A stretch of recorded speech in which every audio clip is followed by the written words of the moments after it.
Izina Kizito Mihigo ryongeye kugaruka mu rukiko ni mu rubanza rwabaye none tariki 12 y'ukwezi kwa 10 y'umwaka wa 2021. Ni nyuma y'amezi 20 abafatanywe na Kizito Mihigo bataye muri yombi bagatinda kuburanishwa. Ubu noneho urubanza rwabo rukaba rwapfundikiwe. Abaregwa barasaba gufungurwa, ubushinjacyaha bwo bukabasaba guhanwa byihanukiriye bagahabwa ibihano bisumba ibindi ku biteganywa n'amategeko ku byaha bashinjwa. Batatu baregwa gushaka gutorokesha Kizito Mihigo ni Ngayabahiga Joel, Harerimana Innocent n'uwari umukozi mu rugo rwa Kizito Mihigo Nkundimana Jean Bosco, bose bataye muri yombi muri Gashyantare mu mwaka wa 2020. Inyito y'ibyaha byabo yagiye ihindagurika, ariko mu iburanisha mu mizi ubushinjacyaha bwasigaye bubarega gusa icyaha cyo gutanga ruswa n'icyaha cyo kuba icyitso cyo kwambuka cyangwa kwambutsa abaca ahantu hatemewe n'amategeko. Kuri ibi byaha byombi ubushinjacyaha burabasabira guhabwa igihano gisumbye ibindi kuri buri cyaha, kuko nta mpamvu nyoroshyacyaha bubona zashingirwaho bagabanyirizwa ibihano. Ni muri urwo rwego babiri bavindimwe ni abakurikiranweho ibi byaha bibiri byombi, kandi bakaba barashyizwe mu idosiye imwe na Kizito Mihigo, bakaba basabirwa gufunga imyaka 7 n'igice, bagacibwa kandi n'ihazabu ya miliyoni 2 n'igice. Ibi ni ibihano kuri buri umwe. Naho ukekwaho icyaha kimwe gusa cyo kuba icyitso cyo kwambuka cyangwa kwambutsa abantu baciye ahantu hatemewe n'amategeko, ubushinjacyaha bwamusabiye gufungwa amezi 6 kandi agacibwa ihazabu y'amafaranga miliyoni 1 y'amanyarwanda. Ibi bihano ubushinjacyaha bwabisabye bushingiye ku itegeko 54/2018 ryo kuwa 13 Kanama mwaka wa 2018 ryerekeye kurwanya ruswa.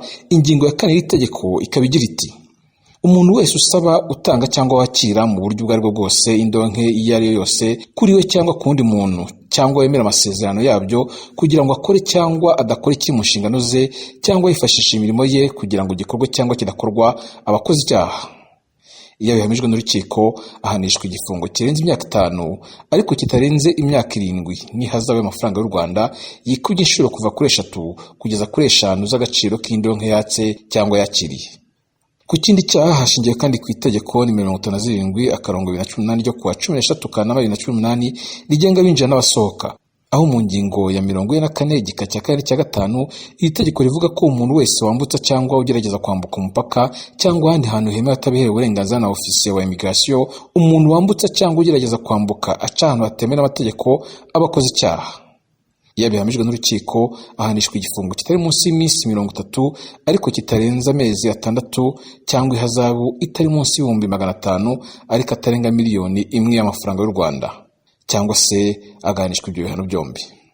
Abunganizi bombi b'abaregwa aribo Maître Kubwimana Pierre Celestin na Maître Brice Bikotwa batangajwe no kuba ubushinjacyaha busaba ibihano bihanitse, no kuvuga ibihano byo hejuru kurusha ibindi biteganywa n'amategeko kuri ibi byaha byombi.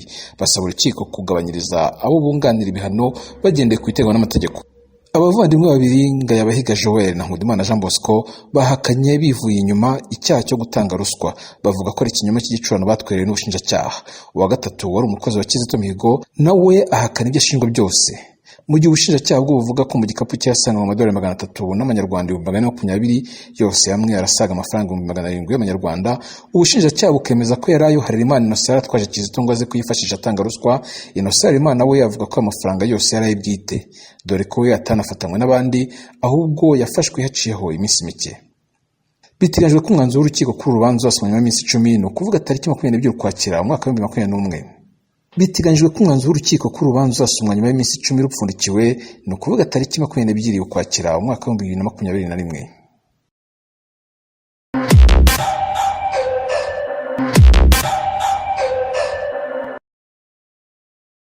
Ibi bihano umushinjacyaha yabisabiye aba bagabo batatu baregwa muri dosiye y'umuhanzi w'icyamamare nyakwigendera Kizito Mihigo nyuma yo gusobanura ibyaha barega.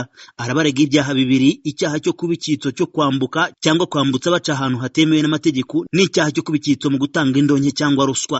Abo ni Bwana Jean Bosco Nkundimana wari umukozi wa Kizito Mihigo amufasha mu mirimo yo mu rugo, Bwana Joel Ngayabahiga na Bwana Innocent Harerimana wari warafunganywe na Kizito muri gereza ya Nyarugenge iri Mageragere mu nkengero z'umujyi wa Kigali. Uyu bushinjacyaha buvuga ko Kizito Mihigo yamwigishaga gucuranga bakiri mu munyururu. bose uko ari batatu bagaragaye mu buryo bw'ikoranabuhanga bambaye impuzankano y'iroza iranga abafungwa. Buri umwe ku ruhare rwe, umushinjacyaha avuga ko Kizito akimara gufungurwa mu kwezi kwa 9 2018 yatangiye gucura umugambi wo gutoroka igihugu mu gihe nta burenganzira yari abifitiye bwo gusohoka atabiherewe uruhushya na Minisitiri w'Ubutabera nk'umuntu wari wafunguwe ku mbabazi z'umukuru w'igihugu. Nkundimana aregwa ko ubwo yari yatashye ubukwe iwabo i Nyaruguru mu majyepfo y'u Rwanda ariwe washatse umuvandimwe we Ngayabahiga akazabarangira inzira yoroshye yo gutorotsa Kizito. Aba bagabo bombi bemera bidasubirwaho uruhare mu gushaka gutorotsa Kizito Mihigo. Ni mu gihe Harerimana ari nawe wabatwaye mu modoka we ahakana icyaha cyo kuba icyitso cyo gushaka gutorotsa nyakwigendera. Harerimana avuga ko Kizito yamusabye kubatwara mu modoka ariko amubeshya ko bagiye mu bitaramo i Musanze. Akavuga ko umushinjacyaha murega ko yari azi uwo mugambi kandi bitari ukuri. Kuri uyu mugambi wo gutorotsa Kizito Mihigo, Ngayabahiga wagombaga kwerekana inzira yo kunyuramo bagera i Burundi nk'umuntu utuye i Nyaruguru. Avuga ko bamugezeho bakererewe baturutse i Kigali, abagira inama yo kurara i Kibeho. Yemeza ko ubwo bari mu modoka Kizito yamubuje kugira icyo avuga, yanga ko umushoferi Harerimana yagira icyo abimenyaho. Abarego babiri Nkundimana na Ngayabahiga bavuga ko i Kibeho baraye muri chapeli cyangwa mu Rwambariro mu gihe umushoferi we bamukodeshereje icyumba kugira ngo barare baganira atabumva. Bemeza ko bukeye bagasubukura urugendo, bageze hafi y'umupaka w'u Rwanda n'u Burundi bwakeye umugambi wo gutorotsa nyakwigendera Kizito ukomwa mu nkokora n'abaturage bo mu karere ka Nyaruguru ari nabo babafashe bakabashyikiriza inzego z'umutekano. Umushinjacyaha avuga ko Kizito Mihigo yari yabikije uwari umukozi we amafaranga 420 y'amanyarwanda n'amadolari 300 y'abanyamerika yo gutangamo ruswa. Abaregwa babiri Ngayabahiga n'umuvandimwe we Nkundimana bahakana bivuye inyuma icyaha cyo kubikitso mu gutanga indonke cyangwa ruswa. Nkundimana akavuga ko ibisobanurwa kuri iki cyaha nta na kimwe cyabayeho, ni ibintu yise mu magambo ye ibinyoma byambaye ubusa byahimbwe n'umushinjacyaha. Avuga ko amafaranga bamusanganye yaraye bwite aho kuba ya Kizito. Abanyamategeko Brice Bikotwa na mugenzi we Pierre Celestin Kubwimana bunganira abaregwa basanga icyaha cyo gutanga ruswa kitarabayeho, bakavuga ko nta bimenyetso simusiga bigaragazwa n'ubushinjacyaha kuri iki cyaha. Kuri Harerimana, Maître Kubwimana bakavuga ko yagombye guhanagurwaho icyaha kuko atarazi umugambi wo gutorotsa Kizito Mihigo. Mu ijambo risoza umushinjacyaha yasabye urukiko kuzahamya ibyaha abaregwa bose ko ari batatu, asabira Bwana Innocent Harerimana igifungo cy'amezi 6 n'ihazabu ya miliyoni 1 y'amafaranga. Naho kuri Bwana Joel Ngayabahiga we ubushinjacyaha bumusabira ko yahamwa n'ibyaha byo kubikitso cyo kwambutsa cyangwa kwambuka anyura hatemewe n'amategeko n'icyaha cyo kubikitso mu gutanga ruswa.